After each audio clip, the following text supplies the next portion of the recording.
係 Chloe 尹晴，Welcome to my channel，歡迎嚟到我嘅頻道啊！由酒店坐巴士去 Backlot 嗰度食 lunch，落咗車左手邊咧係 Chinatown 嚟嘅，好近。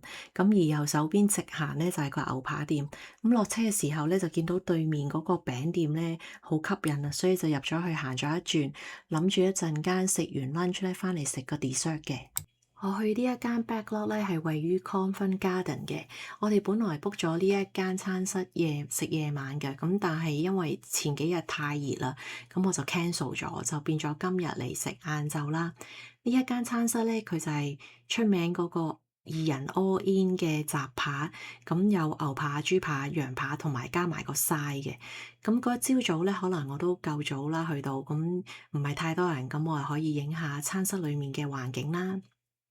之後個侍應咧就俾咗 appetizer 我哋食，有 cheese、egg and anchovy 同埋 potted meat。咁佢就叫我哋由左邊食過去右邊嗰度。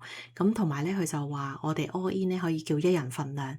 咁我哋後尾就叫咗一人份量嘅 all in 啦，同埋一個 sirloin steak，再加一個牛骨髓嘅 sauce。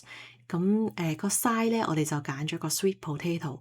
咁全部啲嘢食都幾好食嘅。咁同埋大家見到個雜扒嘅賣相啦，同埋個 portion 咧都好夠啊。咁所以我哋都食得幾飽。咁之後我就冇行翻轉頭食個 dessert 啦。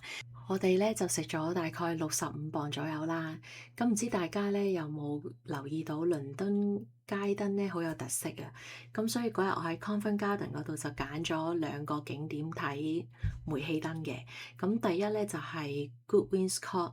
咁佢除咗睇燈之外咧，佢嗰個維多利亞式嘅巷咧都好特別啊！咁我哋都見到有啲攝影師喺嗰度影相啊嗰日。咁第二嗰個咧就係 Cutting Lane，Cutting Lane 咧就對住泰晤士河。咁嗰邊咧就比較大風，咁所以大家觀眾朋友如果過去嘅話咧就要留意一下啦。咁之後咧我就去埋呢個 Adam Street。咁 Adam Street 咧就有一個典故嘅。咁如果大家有興趣咧都可以上網睇睇。好啦，我哋今日就講到呢度啦，多謝大家睇到最後，下次再見啦，拜拜。